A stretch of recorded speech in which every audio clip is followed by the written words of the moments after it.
The first season of Wizards Beyond Waverly Place has wrapped up. Secrets and prophecies have been revealed.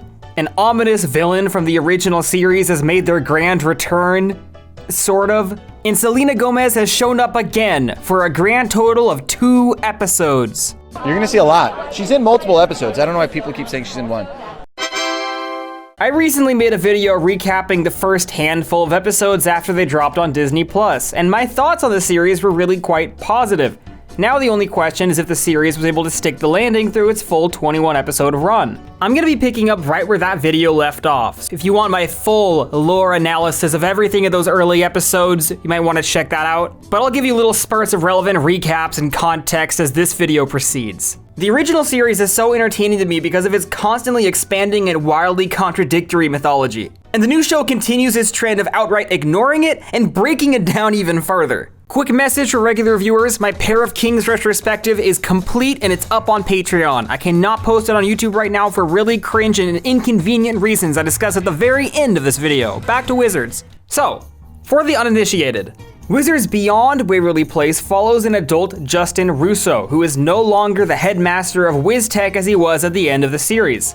He's been fired from his role after an infamous unicorn incident. We pick up 15 years later, and Justin's a middle school vice principal, married to a woman named Giada, with 2 boys named Roman and Milo. His family lives happily in a Staten Island suburb and has absolutely no clue about his wizard past. In the series premiere, Alex shows up with a powerful young wizard girl named Billy, who's been kicked out of WizTech for being a slacker/rebel, and needs Justin to train her because a prophecy states she'll be the one to save the world. Billy does not know about this prophecy as of the first batch of episodes, but she will soon. Justin reluctantly draws his wand and gives Billy wizard lessons in the old lair, now accessed through a mirror in his family's living room. The premise is very Luke Skywalker abandoned the Force, but now he has to teach Rey. Stories generally operate the same way as episodes of the original series. They introduce some clever, creative, and charming concept that Billy chooses to use irresponsibly. As the first batch of episodes progressed, we were reintroduced to Alex and Justin's father, Jerry, now running a wizard spelp line, which was a really fun role for him. We learned that Alex and Justin's brother Max has become a billionaire after being given ownership of the Waverly substation in the series finale. And we also met an ominous and dangerous cloaked figure who hired a dark sorceress to hunt Billy down for unknown reasons. Our first hint of a developing serialized story arc. Last time I said, do you think this cloaked figure will actually be someone from the first show? Or will it just be like some random guy? Who knows? The answer is somehow both of those, and I can't wait to tell you about it. Hi everyone. No silly skit today because I have a product for mature adults. I know exactly what you're thinking. Oh, there just aren't enough monthly subscription fees. If only I could pay one more. Well, let me introduce you to Scentbird. I recently ordered 4 Scentbird perfumes so that I no longer smell like a Discord user. I got 5 Sins Party as a reference to all the times Boomer and Brady go to a party in the show Pair of Kings. I got Madagascan Jasmine as a reference to the series Penguins of Madagascar. I got Ariana Grande Cloud, which coincidentally has a similar name to Victoria's star Ariana Grande. And I got Tubi Signature, because Tubi is 1 letter off from Tubi, which is a streaming service where you can watch Transformers Animated, the greatest show of all time. Pay attention! Stop spacing out, I'm talking to you. I just checked and apparently there's more than these 4 available. There's over 900 fragrances to choose from. Scentbird's so cool that it not only functions as perfume, but also sunscreen, shaving cream, cooking oil, a fire extinguisher, and a biological substitute for water. So I think you might as well just order these on Scentbird and get a 30-day supply delivered straight to your front door. Use the code KIAN to get 55% off your first month at Scentbird. That's $8 for your first month and $16.95 for all months going forward. The code is KIAN, which is my name. As mentioned before, I think the show stumbled a little out of the gate with some awkward writing choices that loomed over the fundamental premise. By the end of episode 1, Roman and Milo know about wizards, Justin doesn't know that they know, and Giada knows nothing. By episode 2, Justin knows that they know, and Giada also knows everything as well. He kept this massive secret from her about a substantial part of his life for 15 years of their marriage, but their relationship is still nonetheless completely fine. By episode 3, Billy's friend from school, Winter, finds out everything as well in her first appearance. And I think the fact they chose to speedrun cluing everyone into the secret this early was a pronounced misstep, because the layered secrets could have drawn out for like a season or half a season at least. That's automatic tension that would have ridden itself if we milked more episodes out of Roman and Milo, secretly participating in Billy's magic under their dad's nose, while everyone keeps everything hidden from Giada out of fear of her reaction. There's built-in stakes to every episode. Oh no, we can't let so-and-so find out.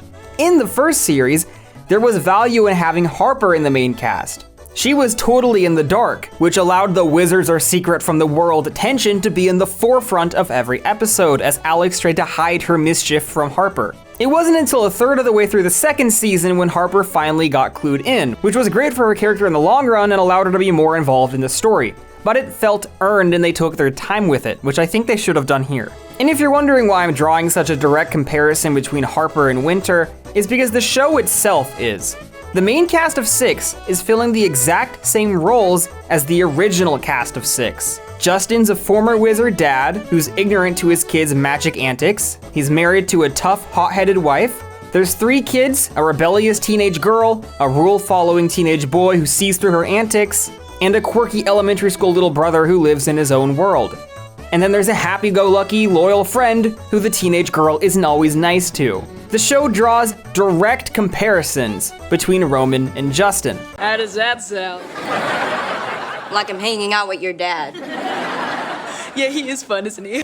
The show draws direct comparisons between Justin and Jerry. You're officially our dad. And the show, on many, many occasions, draws a direct comparison between Billy and Alex. Told you she was just like Alex. You weren't kidding. There's an episode of the original series called Future Harper, where Harper plagiarizes Alex, Max, and Justin's adventures as novels. The gang read them, and they're appalled by the one-to-one knockoffs of themselves being presented. That right here is exactly what Wizards Beyond Waverly Place did to round out its main cast. I have mixed feelings about this whole dynamic.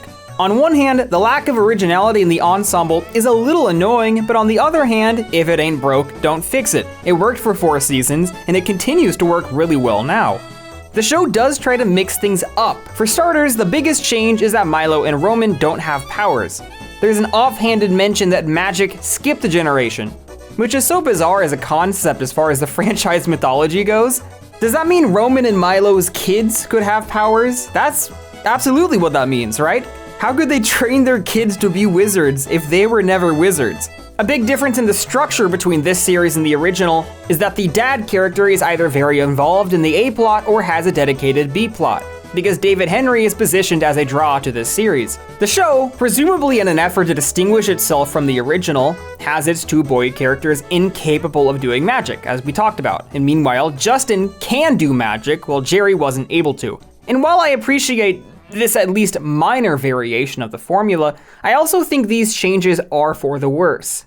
Jerry having no powers meant that when Alex messed up, Alex had to learn the solution to fix it. She had to keep growing as a character and solve her own messes. In Beyond, Justin's always able to show up and completely bail Billy out, which really takes away the learning element in favor of giving David Henry big hero moments in almost every episode. To my surprise, there was never an explanation in the first season as to why Justin still has powers. In the original series, it's established on many occasions, down to being the central plot point of the film, that wizards cannot keep their powers and date mortals. Jerry gave up his wizard powers when he fell in love with Teresa. That wasn't some disposable throwaway concept, that was the emotional heart of everything, mentioned in many episodes every single season. As discussed in the last video, the show goes out of its way to totally gloss over this and pretend like it wasn't a thing. My true and honest assumption is that executive producer David Henry just wanted to do magic in the show, and that was that. The lore be damned. Probably one of the biggest moments in the show is when Justin gets his wand back. It's kind of like picking up your lightsaber again. It's huge. And then he taps on a brick. The brick comes out, and then he pulls this out from the wall. Probably my favorite prop. As a result of fitting into a different archetypal role, Justin's character was changed to fit the new premise. Generally, when you have a story about teenagers being sneaky, you have the parent or authority figure character be a little clueless for the first half or 2/3, before eventually figuring out what's going on and cracking down in Act 3. There's a reason why rebel teen characters tend to have at least one parent who's a little buffoonish, because it's just a contrast that works well. This is the role that Jerry was built to fill in the original series, and now Justin's in that role. So to make him fit, they've had to completely nerf him. He used to be on the exact same wavelength as Alex and sniff out her schemes from a mile away. It was almost like a competitive game of cat and mouse to see who could outsmart who. Now, Justin's a complete ignoramus, and he'll be totally clueless to the most obvious magic hijinks imaginable.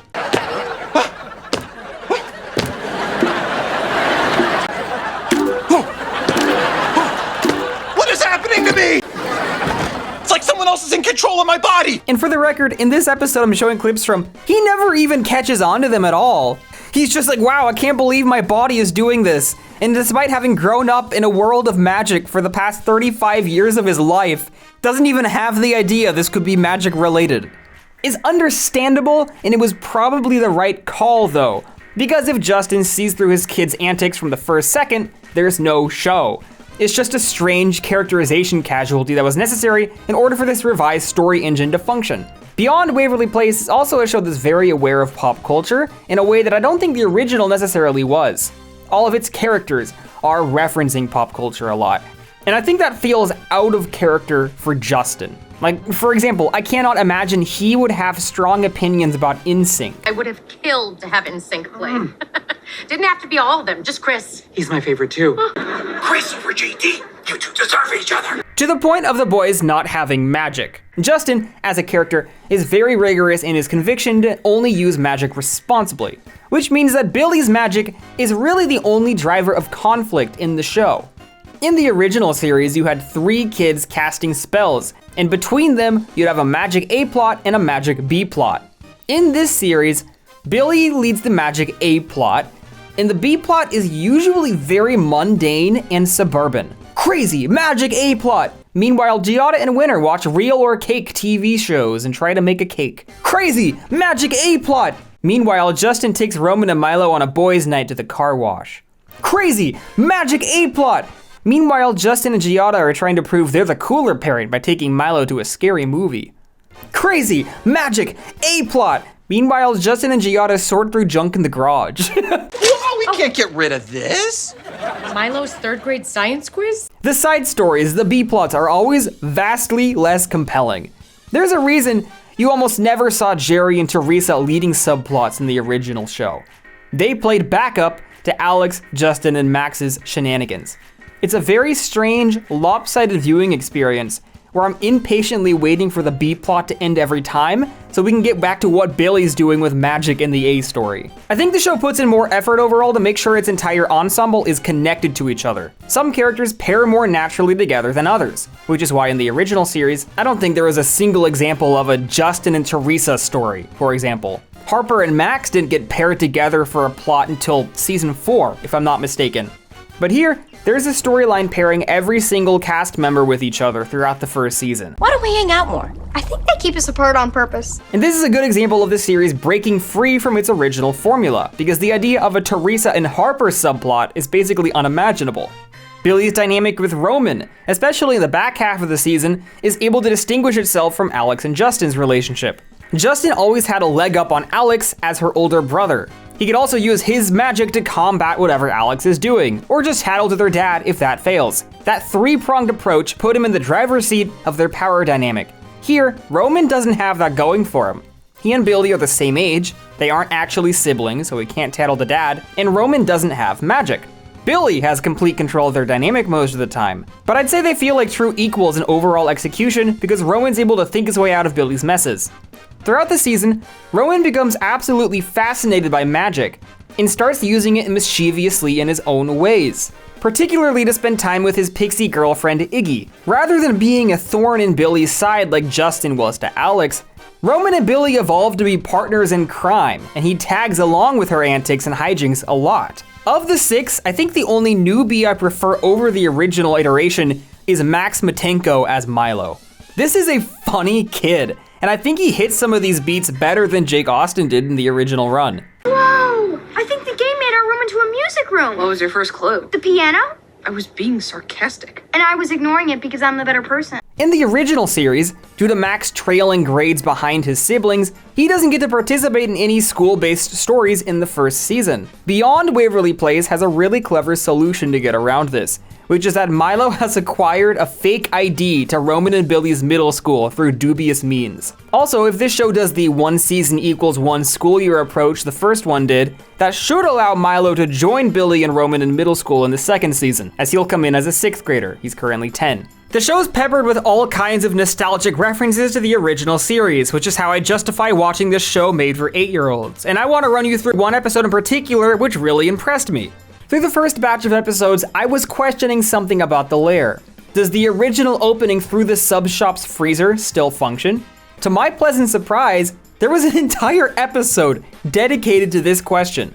Milo's rival Bella, a recurring character, starts to become suspicious of the family throughout the season and thinks there's something strange going on in the household. The episode, There's Something About the Russos, pays off her suspicion when Bella catches Billy in the act performing magic. Billy casts a spell to pop popcorn apparently only halfway? What the hell is this? Milo, unable to think of an explanation, just shoves her into the lair, and in the process, accidentally shatters the mirror. Giada's also trapped in the lair now, having been searching for Justin's hidden anniversary gifts to see what he got her. They need to erase her memory, but Justin quickly points out that lair mirrors can only be fixed from the inside, and the classic memory wipe spell Cerebellum Erases only erases the past hour of memories. These are both new pieces of information, write these down. Normally there's 100 times per episode where I'm thinking, dude, this spell or solution for the original show would help right here. And right now I was like, well dude, the sub shop freezer has an entrance. And then Justin was immediately like, hey, the sub shop freezer has an entrance. And I was so happy. Justin calls Max. And it turns out that Max sold the sub shop's freezer to a local prestige restaurant called Chez Pretentieux, which coincidentally and amazingly is within an hour's driving distance from Justin's house. This episode ignores the fact that we regularly see characters teleport to and from the lair. Just don't think about it. You get mad at me for using magic to scramble eggs, but your brother is allowed to sell a wizard portal? Well, Max doesn't live under my roof because he lives on a yacht. We also learn that Max lives on a yacht now, which is confusing. Does he no longer live in the upstairs of the Waverly substation? Does he even work at this sub shop? Where in New York could he park a yacht and then commute to and from the Waverly Place sub shop on a daily basis if he does? At Chez Pretentieux, the show is firing on all cylinders comedically, making fun of this pointlessly upper-class establishment. Get your table in 6 months. Only gave you 5 months to live, huh? Well, we would have enjoyed having you. Winter has to impersonate an influencer in order to get entry to the restaurant, after watching Charlie D'Amelio get in. Charlie D'Amelio!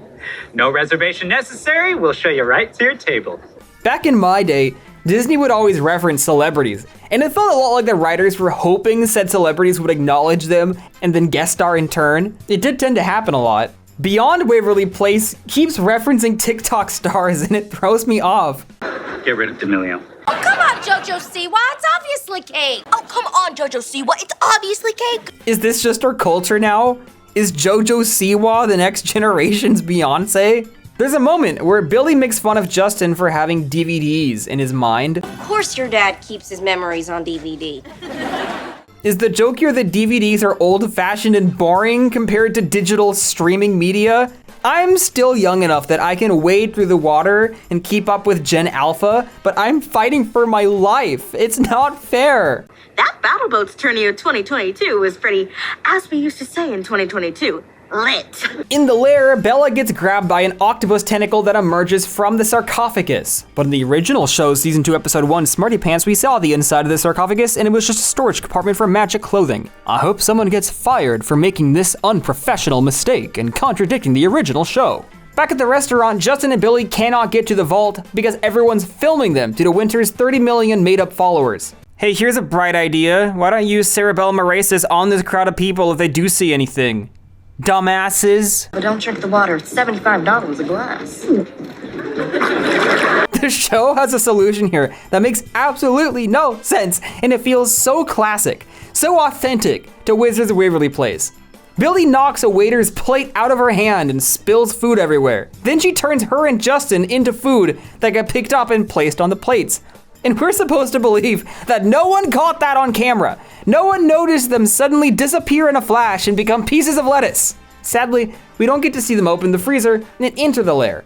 I feel like they cheaped out here. Instead, they just show up in the lair and perform cerebellum erases just in time. Justin and Giada get to spend their anniversary at this restaurant, and then we end on a bit of a cliffhanger as Bella leaves the lair with a strange magic orb of unknown purpose. Do you guys think this shrimp toast is salty? I think it's salty. I'm gonna send it back. This episode's constant twists and turns are so clever and well written, and I think it's easily one of my favorites of the first season because it, along with every episode, seems to really understand the charm of the original and is able to recapture and recreate its heart and soul. Who would have thought sneaking into the most exclusive restaurant in the tri-state area, finding the freezer, hoping it still connects to the lair, and erasing Bella's memory before... The original series had a spell called Cerebellum Erases, which would wipe the recent memories of anyone it's casted on. When Alex and Justin used competing magic during a baseball game and caused a public spectacle, Jerry encouraged Justin to perform Cerebellum Erases to wipe the crowd's memory. Going forward, the show completely ignored the existence of this spell. There were so many episodes and scenarios where Alex or Justin would say, "Oh no, so-and-so saw me do this. So-and-so is going to learn about wizards." And I'm shouting at the screen, "Use Cerebellum Erases." That would solve every problem. But I think it's clear why the series chose to ignore it. Because the idea of keeping wizardry a secret was such a big part of the active stakes of every episode. And if wizards can casually erase the memories of every potential witness, those stakes are completely diminished. Their decision to ignore it going forward really makes sense, but ultimately they probably just shouldn't have introduced such an overpowered, busted ability in the first place. Beyond Waverly Place, meanwhile, understands the obvious logical issue with the original. If this spell exists, there's literally no reason not to use it. So Cerebellum Erases is tossed around super casually in maybe like a fifth of the episodes. There are 2 separate episodes where Bella witnesses wizard hijinks and then has her memory wiped in the end. But the opposite issue is now created because the stakes are deflated. There's an entire episode where Billy is scared to have a sleepover with a girl from school because she has a propensity to sleep cast. She spends a whole episode too stressed to fall asleep. But the premise falls apart when you remember Cerebellum Erases could easily be whipped out to make sure this girl Eva doesn't remember anything if she does see anything. The problem this spell poses is almost more pronounced here in Beyond Waverly Place, where it's still being used regularly while being ignored a lot. It's hard to get invested in the stakes of any given episode when the previous episode just showed an incredibly straightforward solution to solve it. What I continue to be impressed by are the mile-a-minute magic spells and concepts the show's introducing far more often than referencing past magic. The first Disney Plus batch gave us messenger frogs, Gristletoe, a wizard pranking website with shrink boxes and muscle suits, or the island prison of Wizcatraz. The rest of the season keeps this momentum up, with concepts like Whiz-Time calls, genie-like garden gnomes, dangerous shadow boxes that teens enter on a dare, and even new creatures like trolls, cyclops, and centaurs. The show has tons of totally new premises, like Billy and Winter throwing a magic house party, or Billy and Milo using magic to cheat in a robot rumble competition at school that ends up going haywire. Guys, don't panic. As long as these doors hold, we can always start a new society in the gym. One episode features the cast getting trapped in a wizard board game, which is like a cross between Clue and an escape room, even though a previous episode stated that wizards don't have board games. Yeah, we don't really have board games in the wizard world. I guess the writers changed their mind on that. There's an episode where the kids sneak out to an underground wizard fight club called Battle of the Wands. We're told that Alex used to sneak out to secretly participate in Battle of the Wands, and I totally buy that she would have done this between episodes. I like this. I think it's cool that Beyond Waverly Place is hinting at off-screen adventures which occurred in the margins of the original run. And it just comes down to the fact that everything they're implying is a good idea and not some weird, annoying retcon. The writing team must be acutely aware of everything the original series did and are making a conscious effort to break new ground. In the original show, Justin got his own spell certified, a helping hand, which was a sentient hand that could do slave labor for its master. I assume this wasn't an intentional homage, but there's a sentient hand at the Battle of the Wands event, and I like to imagine that this spell Justin came up with as a teenager is now being widely used in wizard society. However, there is one episode from this season which I think accidentally retreads the plot of an original Wizards of Waverly Place story. In the episode Abracadisaster, which does not roll off the tongue, Winter gets laughed at by the school because she's a terrible magician. Billy, feeling bad, secretly performs magic to enhance Winter's performance, so her acts appear to be successful. And now she signs up to perform a magic show at school, and Billy has to finally confess the truth that she's not actually talented or good at anything. This right here is a microwave reheated version of the season 4 episode Zeke Finds Out, which had the exact same plot. This is probably the closest the series will ever come to acknowledging the existence of Dan Benson. The girls get trapped in a tank slowly filling with water, and because Billy left her wand backstage, they have no means of escape. I'll discuss that lore breakage in a bit. This show treats this as a truly life or death situation, as if no one in this crowded room would notice they're drowning and free them. They decide they have to rely on Winter's magic skills, and then with no explanation, they escape from the box. We just never find out how they got out, and I think that's really funny. You don't know how you did it, do you? A magician never reveals her secret. Meanwhile, Roman joins the journalism club, and a photographer unknowingly snaps a photo of Billy performing her spell on Winter in the beginning of the episode. This kid is so proud of his photo. Check your email. Sending you a sweet pic I took for our article. You get that sweet shot I sent you earlier? This is just a 3/4 back view. This isn't even staged well. This child has accomplished nothing. Roman goes on a mission to destroy the evidence before it can be published. Now, Yearbook Kid has already emailed this photo to Roman, but the B plot concludes when Roman deletes all of the photos off this guy's camera. I'm so confused by this resolution, because unless this camera can send emails, those photos are still on a laptop, they're still on a card, they're still on the email thread. We live in such a digital age. I feel like even the 10-year-olds Beyond is designed for would know how SD cards work, and yet the writers still proceeded with this storyline anyway, and I consider that the exact right decision for what this show is. I appreciate that this show really captures the charming absent logic of the first show, because there was just as many moments in every episode where I was screaming, "What are you doing? What is happening?" We meet Billy's rebellious friend Nerissa at one point, and she seems to imply that she reveals the existence of wizards to mortals for fun. Actually, I'm not supposed to tell anybody else I'm a wizard. But you do, obviously. Of course. I told Winter. But only after we were friends and she knew she could trust me. Wow, really, living on the edge there, Billy. That is lore breaking, what the hell? There's no way on earth that the existence of wizards would be able to remain a secret if you have wizards telling mortals on purpose. So much is working against this. Loved ones and children are constantly brought into the loop, plus best friends. Wizard genes keep spreading into more children. To that point, how many generations would it realistically take before the entire population of the planet has a wizard DNA? In the original show, an episode introduced us to improv spells, which are spells that can be made up on a whim. Here, Billy uses a ton of magic, which is so situation specific that I think the only conclusion you can come to is that they're improv spells as well, because I can't imagine these were pre-existing spells certified by the wizard board. Double double, cars in trouble, make Eva's parents' engine, oil, and bone. Now what? We let that very specific spell do its thing.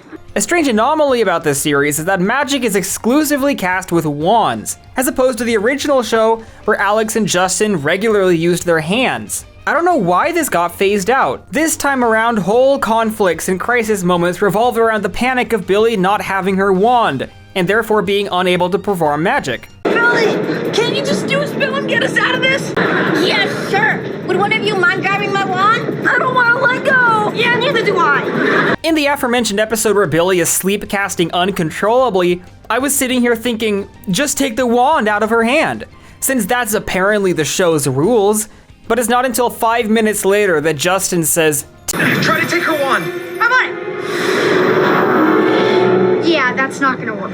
The characters just stood there cluelessly for 5 full minutes of runtime, which is a fourth of the episode, not coming to that wildly obvious conclusion, which means that I am smarter than they are. Another thing I appreciate about this episode is that Billy and Winter are super nervous to be around the popular girl from school. The popular girl in shows like this always gets depicted as the elitist snob who's mean to everyone. But here, She's just a completely regular person who turns out to be just as chill as them, and the lesson is they were nervous for nothing, which I think is a refreshingly realistic take on middle and high school popularity, and a good message that you don't have to adhere to these made-up social hierarchies. All it takes to be popular is to just be confident and chill, and you'll be fine. The show also has CGI environments as establishing shots, with a lot of cool, clearly Harry Potter-inspired castles that the previous show was never able to do. They always use stock footage of real-world castles. There are dragons flying around this castle here, but in the original show, dragons just look like lizards, or dogs, apparently. This show seems to have a far larger effects budget than the original did. I mean, this is what the CGI looked like in season 1. There's an episode where Roman's panicked about a spider in his closet, and we cut to this CGI spider crawling across the ground. And I was like, oh damn, it's like some wizard spider. No, it's just a regular spider, but they just did it in CGI. Back in my day, we would have used a real spider and filmed it practically. And by we, I mean the Disney Channel. In one B plot, we see Justin take Giada to a wizard market, which is basically Wizards Beyond Waverly Place's take on Diagon Alley. There, Justin keeps fumbling and accidentally committing hate crimes against a Cyclops. Oh, I am so sorry, sir. I didn't see you there. Ha! Didn't see me there, because I'm a Cyclops. Hi. Hello, hello, hello. Nice to meet you. Hi, I'm Nancy. Nancy, that's my mom's name. My dad named me after my great aunt who was a slave. Okay, I'm sorry. My eye! It's okay. It's okay. I have another one.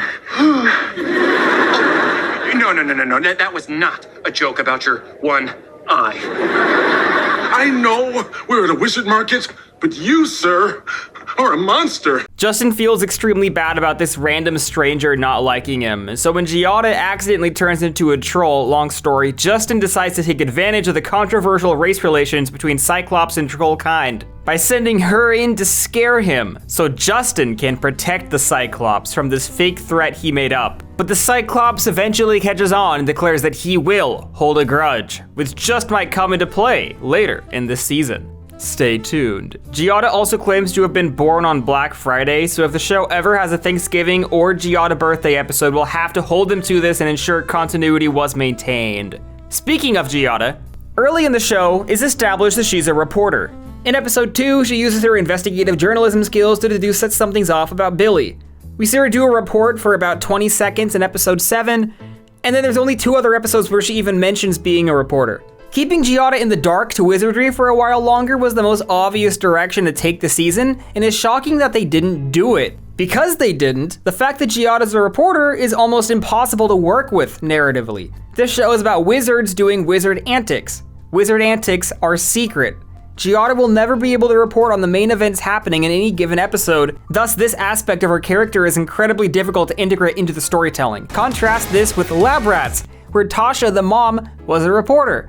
But the show revolved around gadgets and this famous billionaire inventor showing off his new tech. There were way more opportunities to lean into this aspect of her career that Wizards Beyond Waverly Place simply doesn't have. Giada becomes more involved in the wizard world, and I have a solution to propose. She should be hired as a wizard reporter, or something.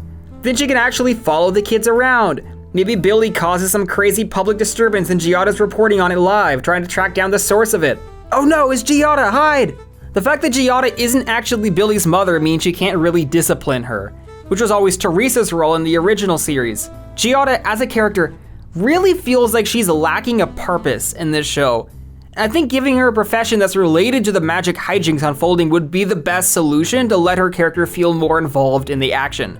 Something I've noticed in these Disney sitcoms is that they frequently cut back from commercials by having characters say, "I can't believe blank," to recap exactly what happened before the commercial. I brought it here.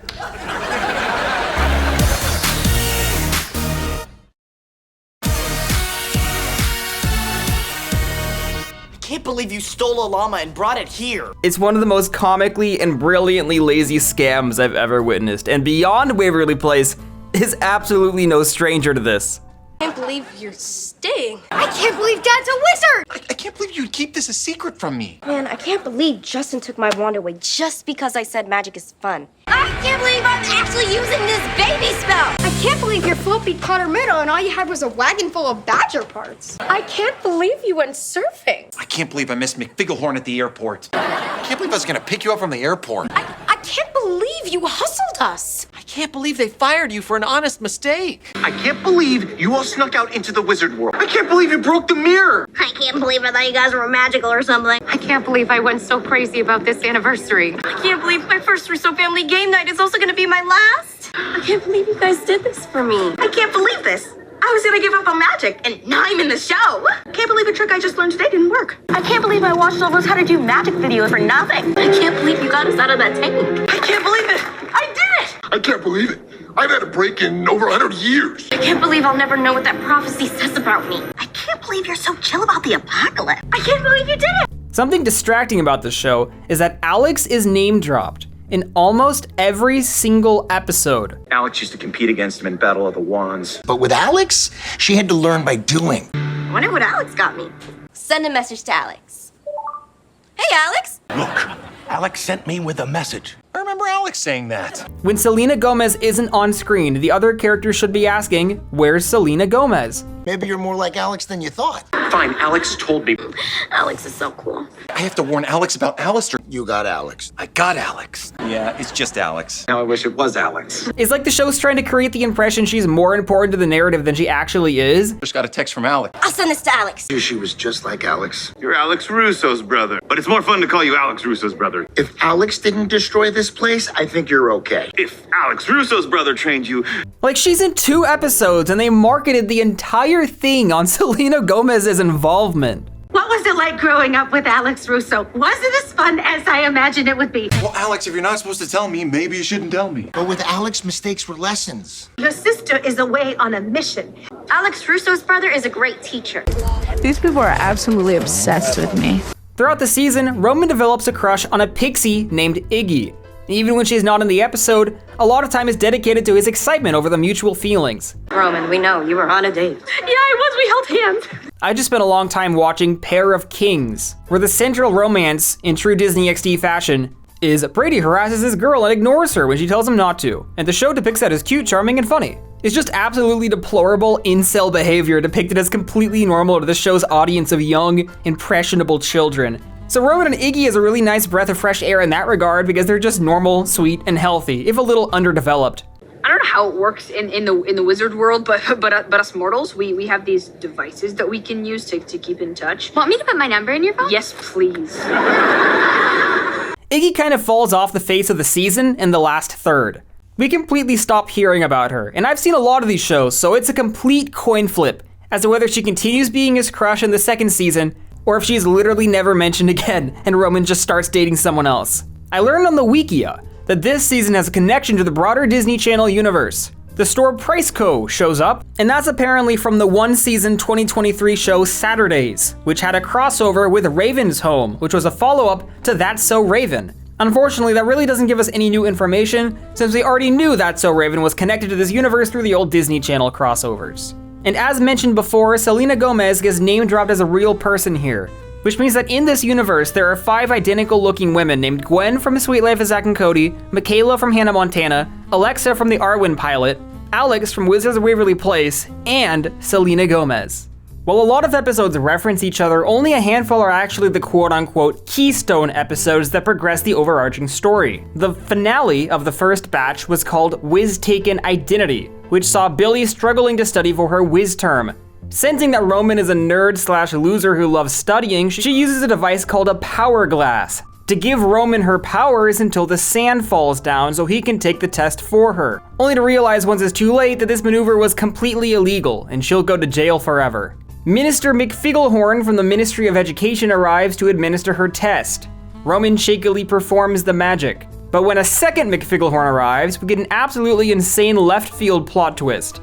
It turns out Minister McFigglehorn was being impersonated by a nasty villain named Morphia Murkshadow who'd been hired to hunt Billy down. Luckily, once the power glass runs out, Billy's able to use the skills she's learned to defeat her, passing her test in the process. Minister McFigglehorn decides to look the other way to Billy's illegal magic and takes Murkshadow away, but behind bars, she is suddenly approached by the cloaked figure who hired her, who destroys her and ominously walks away. 2 episodes later, we get an episode that finally unravels the mystery of the infamous unicorn incident, the brilliantly titled Potions 11. Justin gets a text from Alex that Alistair, the man who replaced him as headmaster of WizTech after he was fired, has been promoted to the Tribunal, which is an ill-defined sort of wizard law enforcement group that Alex mentioned joining in episode 1. It also contradicts the show wildly, but I talked about that in the last video. Apparently, joining the Tribunal is a bigger deal than being headmaster of WizTech, which confuses me slightly because Professor Crumbs is always depicted as the most powerful wizard around. I guess he was just the most powerful wizard around and the headmaster of WizTech. Meanwhile, Roman and Billy get punished after he used her magic to cheat in PE class. Hey, Roman, I have to tell you something. Are you out of your room? We're not supposed to be out of our rooms. Nobody's up here. Open the door. Stop trying to make me an accessory. Fine, I'm back in my room. Hey, Billy, what's up? Grounded in their rooms, Billy devises a plan. They need to find proof that Justin used magic to cheat when he was a teenager, thus proving him a hypocrite and vindicating them. Billy stirs together a potion in a cauldron, which lets them enter Justin's mind. A really creative and fun idea that continues to prove my point that this creative team just gets it. Inside his mind, which has this adorable inside-out style control panel, we get a bunch of nostalgic Easter eggs, like a sandwich from the Waverly substation, a Calico Woman doll, which recurred throughout season 1 until Alex brought it to life in the season 1 finale, and Justin's destroyed 8-ball paddle from the Wizard School 2-parter, which you could almost consider foreshadowing of the finale. We see some clips from episodes such as First Kiss, My Brother Maximan, and finally The Supernatural, the iconic baseball episode which introduced Cerebellum Arasis. And this proves Justin has used magic irresponsibly. Imagine if they looked at Justin's memories and the first thing they saw was Zeke Beakerman whipping out his cock. But then the kids see one more memory of Justin as headmaster of WizTech alongside Alistair, and Alistair seems to be up to no good, and a memory that's incomplete. Why are the fireworks starting? Someone must have set them off early. You know, the marching band. They think that's their cue. They're gonna spook the unicorns! Unicorns stampede students on campus, and Justin's unable to stop them. Fortunately, Alistair is able to cast the correct spell. Justin's fired from WizTech in disgrace, but the kids are quick to notice something seems off here. Your dad would never mess up a spell like that. Something's not right. See? Alistair's by the table and then all of a sudden he's next to Justin? It's like there's a piece missing. After some digging, they find the full memory. Alistair, are you hexing my wand? Cerebellum Erasus! You've got this, Headmaster Russo! A memory alert gets generated, and Alistair himself enters Justin's mind to face off with the kids, but they're able to trap him in a DVD case. Billy says Alex will know what to do with him. We don't get any elaboration as to what Alex does do with him. Fun fact, this actor was in the previous series as a different character, the alien leader in Wizard for a Day from late season 2. I wonder if the casting department was at all aware of this. Justin has his memories restored, and he's vindicated after 15 long years that the unicorn incident wasn't his fault. But despite it all, he regrets nothing because being fired allowed him to meet his wife and have his children. I think getting fired from WizTech was the best thing that ever happened to me. Billy and Roman decide to let him have this victory and not rub in the fact that they were right. In the episode Quest Birthday Ever, we learn that wizards must go on a quest on their 13th birthday. And that's totally contradicted by the original series. In the previous video, I mistakenly said that Alex and Max never celebrated their birthdays. Heroes in the comments section corrected my error. And the reason I forgot Max is because it was a completely innocuous throwaway mention in an episode that was about something else. The reason I forgot Alex is because I'm a fucking dumbass. I think I blacked out the trauma of 900 comments bullying me for mispronouncing quinceañera. Quinceañera! More to the point, when you're in 7th grade, you go from 12 to 13 years old. That's corroborated by Billy turning 13 right now, and the show claims she's in 7th grade. 7th and 8th graders can be friends. Max is said to be in 7th grade in the 2nd season of the original series. And very shortly after that, we see his birthday. He's turning 13, and yet despite spending a whole episode on the day of his 13th birthday, no such birthday quest is seen.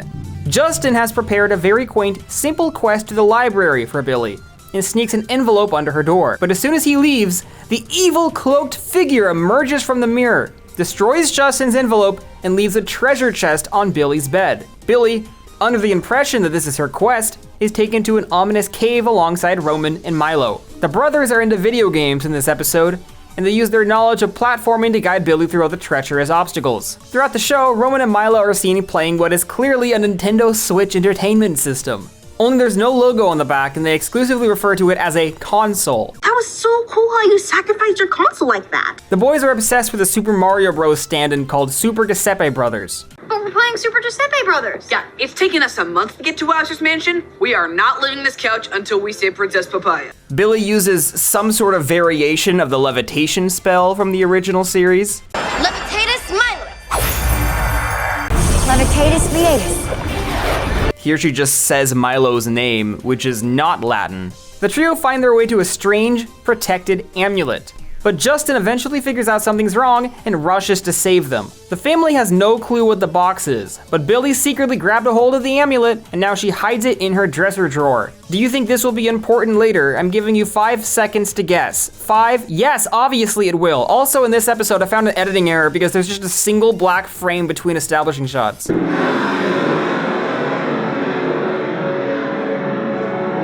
We wrap up the first season with a 3-part finale, which is fun to see. It starts with Raiders of the Locked Archive. Following Alistair's apprehension, Justin is finally given an opportunity to join the legendary Wizard Tribunal, and his family follows him to the Tribunal Tower to see his admission.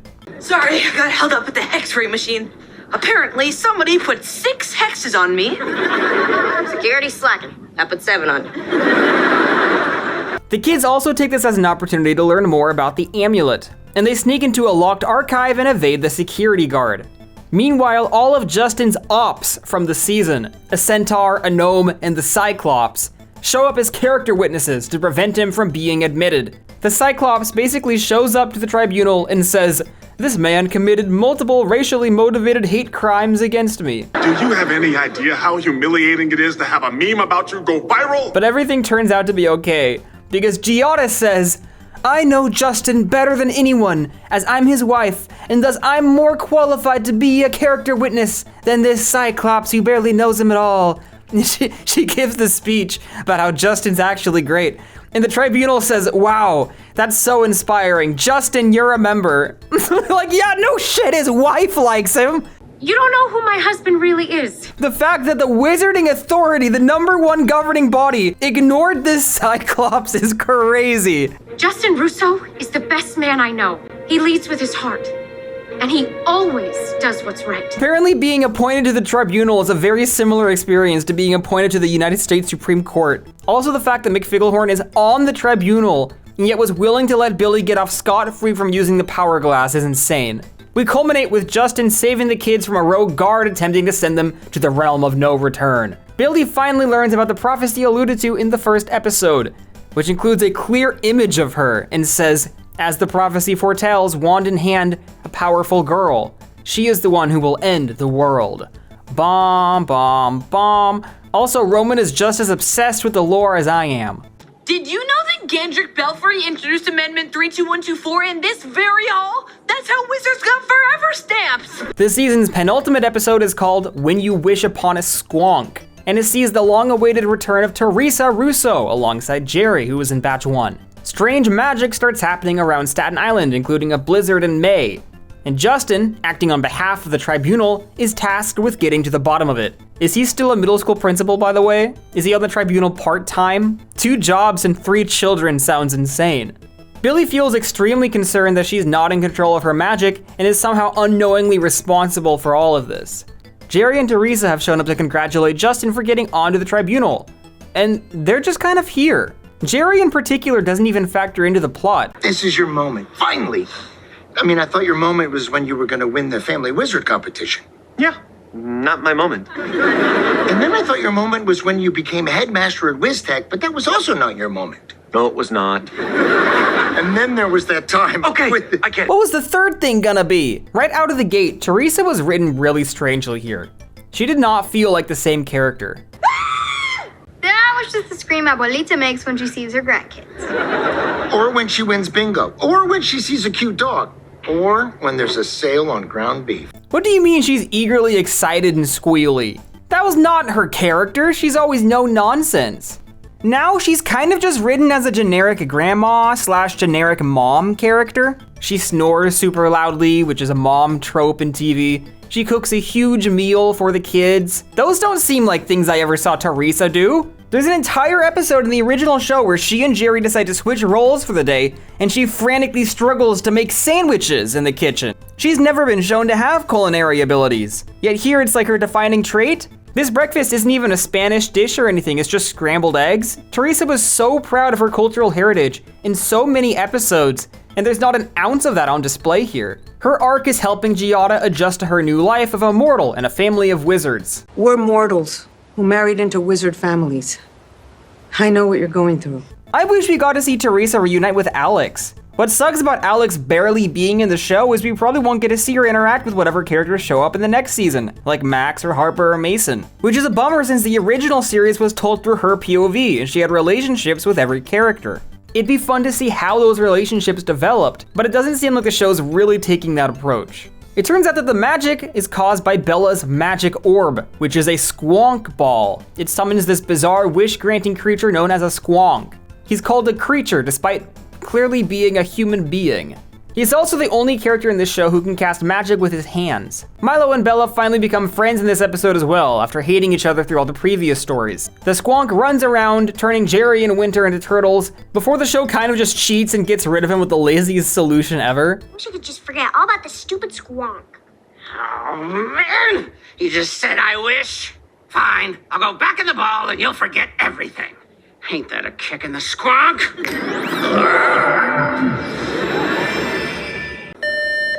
Oh, look, more magic in Staten Island.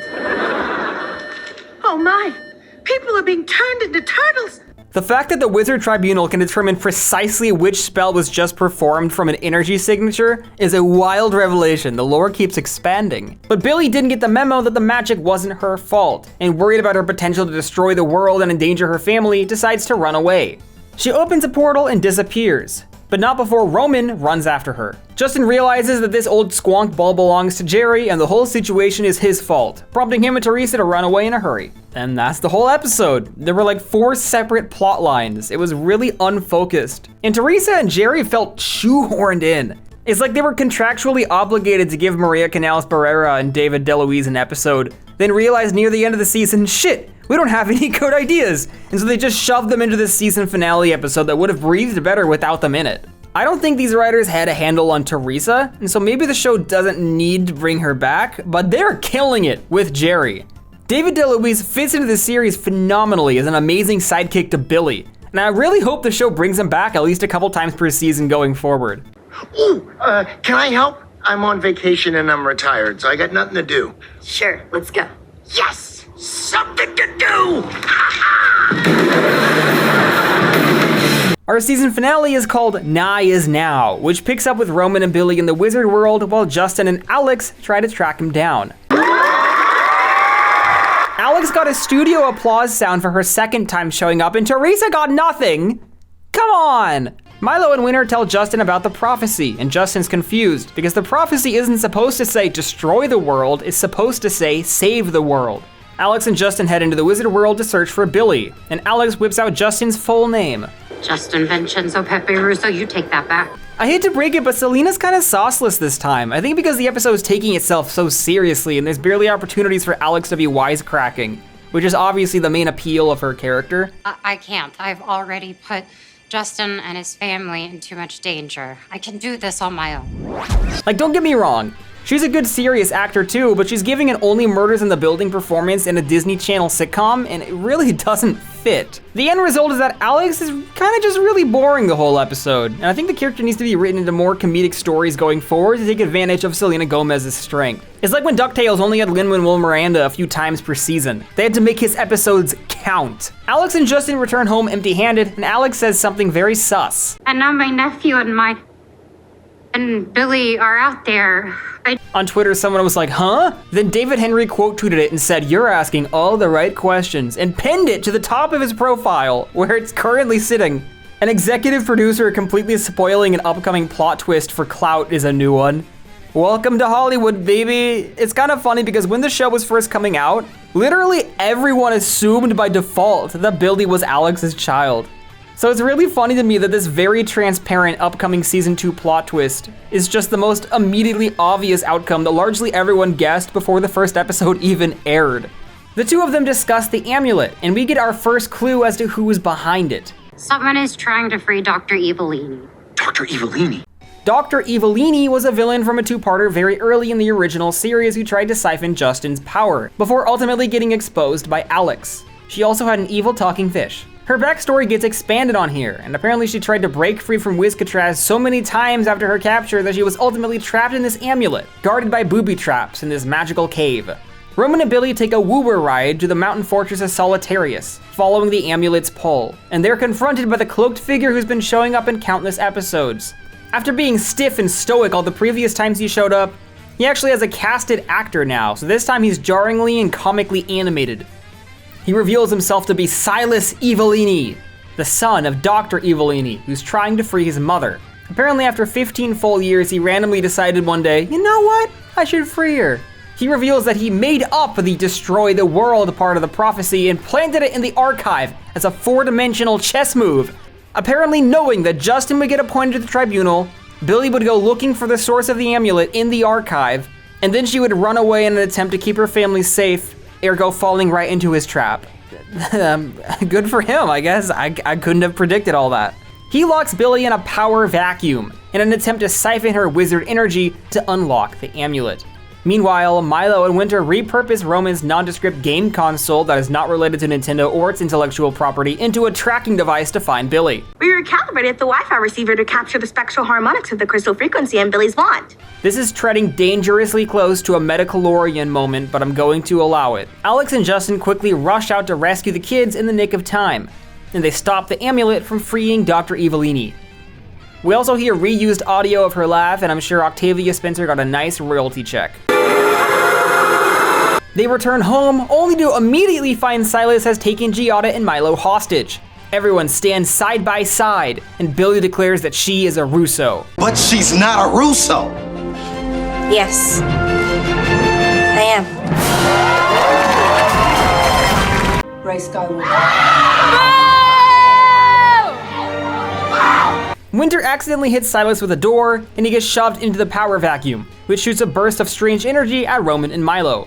Immediately after going in the power vacuum, he gets out of the power vacuum, and he prepares a final blow.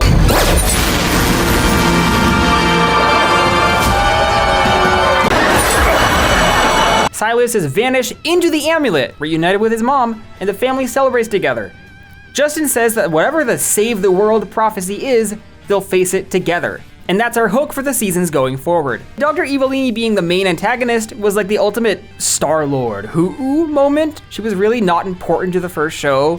She was never mentioned or acknowledged again past the Wizard School two-parter. I feel like even the average person who grew up with Wizards of Waverly Place wouldn't remember who she is.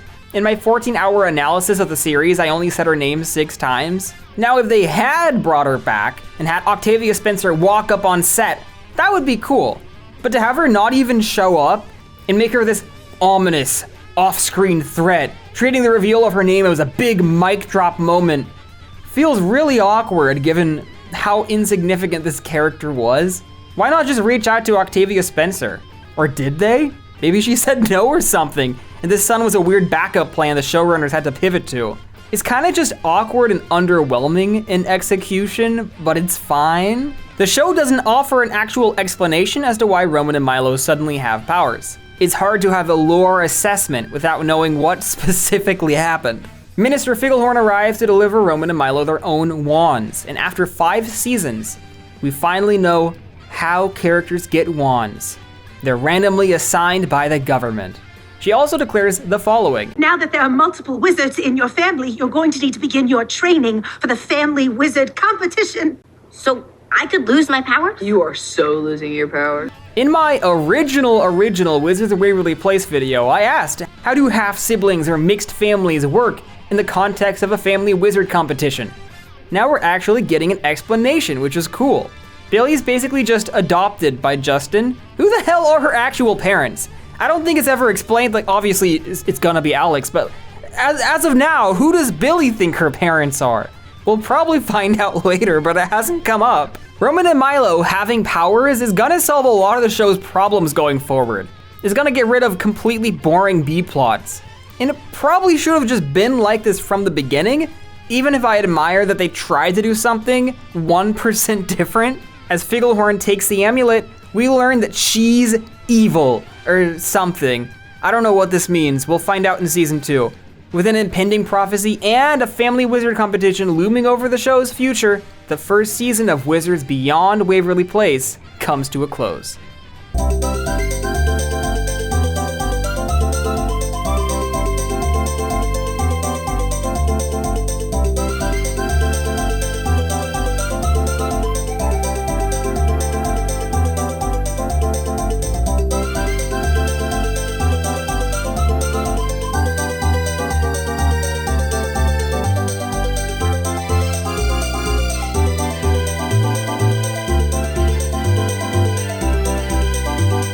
For the first time ever, I get to put a show that's still airing onto this tier list, meaning that wherever I place it today could change going forward. It could still rise, it could still fall. When I really think about how lively, charming, and fun this show is, I think it's an easy A tier. The only reason I'm hesitant to give it S is because it didn't really build anything from scratch. It's poaching the world building and even the character dynamics of its ensemble from the original series. But it's hard to be upset because it's continuing to work really well, and that's due to a writing team that's clearly taken the time to understand what made the show special. I like everything that I like more than I dislike everything that I dislike. I always see comments saying, Disney sitcoms went downhill, they used to be good when I was a kid. And I think Wizards Beyond Waverly Place is clear proof that's not true. When I was a kid, there were Disney shows that were good and Disney shows that were bad. When I was a teenager, there were Disney shows that were good and Disney shows that were bad. We make this look good. And now as an adult, there's Disney shows that are good, and I assume there are Disney shows that are bad, but I'm not really watching them as a 23-year-old man, unless my audience tells me to. I guess time will tell if future seasons tank or elevate this series' placement, but for now, it's absolutely earned its spot up here above all these many other shows I adore from my childhood. For a couple months after season 1 wrapped, the question at top of mind was, will there be a season 2 renewal? On paper, you'd think there would be, right? There was so much promotion, so much buzz when it launched. To my shock, Alkeo Thiel made an Instagram post that was like begging Disney, please greenlight us, Disney, if you can hear us, please save me. And finally, a surprisingly long time after the season finished airing, a second season was confirmed, which is currently filming. Season 2, you guys, let's go! This season is gonna be bonkers. What's notable is that Only Murders in the Building is filming simultaneously over in New York, which means that if Alex shows up in season 2, it most likely won't be until the back half of the season, unless there's some miraculous gap in her Only Murders schedule, and she chooses to spend that time flying back to LA for a Wizards episode. Now I'm questioning, who's gonna come back? In the previous video, I talked about all of the behind the scenes cast drama, which has been made very public. Dan Benton as Zeke will not return. My first prediction for a returnee is Mason. That's like a lock. He's close friends with David Henry. He even visited the set. We saw a couple werewolves in the first season. David Henry already mentioned he wanted to put him in the show during press, but he was filming a movie in the UK for a lot of the time beyond season 1 was filming. I think he'll show up for an episode, he'll bro it up with Justin the whole time, and Alex won't be in it. I think Greg Sussman as Hugh Normus is pretty likely because David Henry's very friendly with him. That was a very one-note comic relief character. We never knew his hopes or dreams. There was never any indication of where his character might end up in 15 years, which means there's no narrative obligation to do anything in particular with him. So he'd probably be easy to work with in that sense. Just take any storyline set in the wizard world, and if there's some random guy the kids need to go to in a story, a shopkeeper, a guard, a fortune teller, whatever, just make it Hugh Normus. He can serve any story role, really. Just have him make some jokes about how he thinks he's a giant, and have Justin show up at the end to be like, hey, it's my buddy from WizTech. The end, boom, easy 1-episode guest spot. There's 2 big question marks.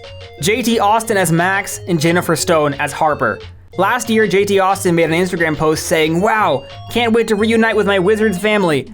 And everyone, including Wikipedia, took this as overt confirmation he would be in the show. And I was like, fam, that does not seem like a confirmation to me, and I'm confident he's not in season 1. And let it be said, I have never been incorrect about anything in my entire life. He was not in season 1. Quinceañera. Word on the industry street is that JT Austin got like lightly blacklisted after he was let go from the Fosters. He kind of disappeared from acting after his leading role in the Emoji Movie, but he was just in 3 projects which debuted in 2024, and Beyond Waverly Place seems to have a clear fondness for Max, because he's mentioned in 3 different episodes. I would be happy to see Max return, personally. In the show's 4th season, JT Austin took a 5-episode absence to film a movie, and the show's solution was to turn him into a girl. Bailey Madison played Maxine for a 7-episode stretch, which I had absolutely no childhood memory of for some reason, despite recalling the episode she was in. The cast has seemingly maintained strong relationships with her, so my pitch is Max randomly turns into Maxine again due to some lingering effect, and he has to call up Justin and his kids to help transform him back. Then you could get both of them. We spend most of the episode with Bailey Madison, and then we get JT Austin on screen for like 3 minutes at the end, probably in Justin's living room. The other obvious option is letting Max hang out with Milo for a subplot, since they're very intentionally the same character, and we've already paired Teresa with Giada. Then there's poor Jennifer Stone, who publicly badmouthed David Henry on her podcast, not realizing he would become the executive producer of the revival. Harper was not so much as mentioned or even alluded to in the entire first season.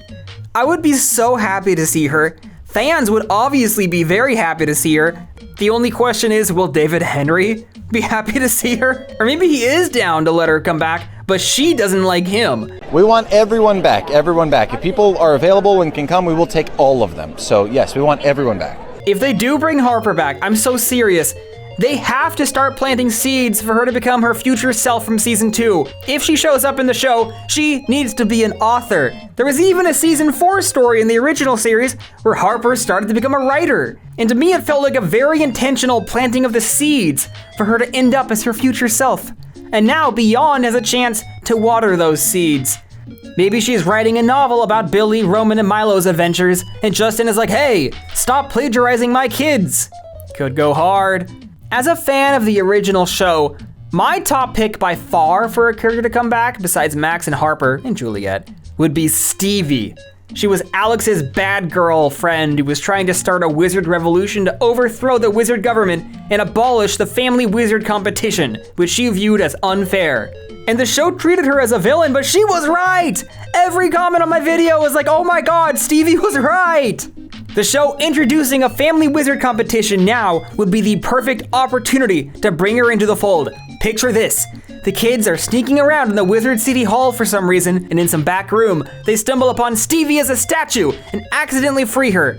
Even though she was frozen as a teenager, she can just look like a 34-year-old when she's unfrozen, it's fine. And she can be like, Billy, Roman, Milo, this corrupt competition's gonna tear you apart. It's so unfair, and the kids can be like, yeah, she makes a good point. Billy's like, I like this girl. So they spend the episode working with her. Maybe Stevie sends them to fetch some magic doodad for her, but then she betrays them because she's evil. Or Justin says, that's Stevie Nichols, she's evil.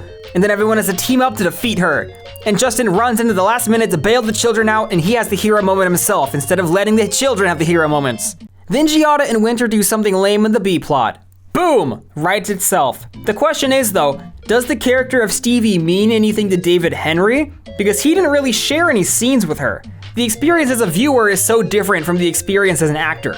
You never know which characters might have been memorable to him on set. Given the randomness of Dr. Evilini's return, I'm hoping for a second season that brings back a lot more left field picks for guest star roles that I wouldn't even think of. When season 2 finishes airing, I'll probably return to yap about it. I guess that'd be like a year from now. If it's anything like the first season, I'll be a happy young man. To update regular viewers really quickly, the Pair of Kings retrospective is done, and it's currently available in its entirety on Patreon. It was supposed to be going up on YouTube today, but YouTube's auto-copyright content ID system is on crack right now, and it's super weird. The video got 66 individual copyright claims, one for every episode of the series, and for whatever reason, just isn't giving me the option for a 7-day appeal. So my only option is a 30-day dispute, otherwise it can't be monetized. The content ID thinks I'm just uploading the episodes unedited, and I have to explain to them, no, this 3 hours of my voice is not part of the original episodes. So yeah, I cannot afford to have 2 full months of work generate 0 income. and I'm not sure when or if I'll be able to integrate a sponsor into that because of the 30-day wait. It's a confusing mess, but it should drop on YouTube sometime over the summer. I wish it could have come up this week, but for now it's on Patreon for any price. I love having my income and livelihood determined by a dystopian content algorithm. It's so cool. Remember, use the code KIAN for 55% off your first month at Scentbird, or else you will be taken and executed. We will know if you don't.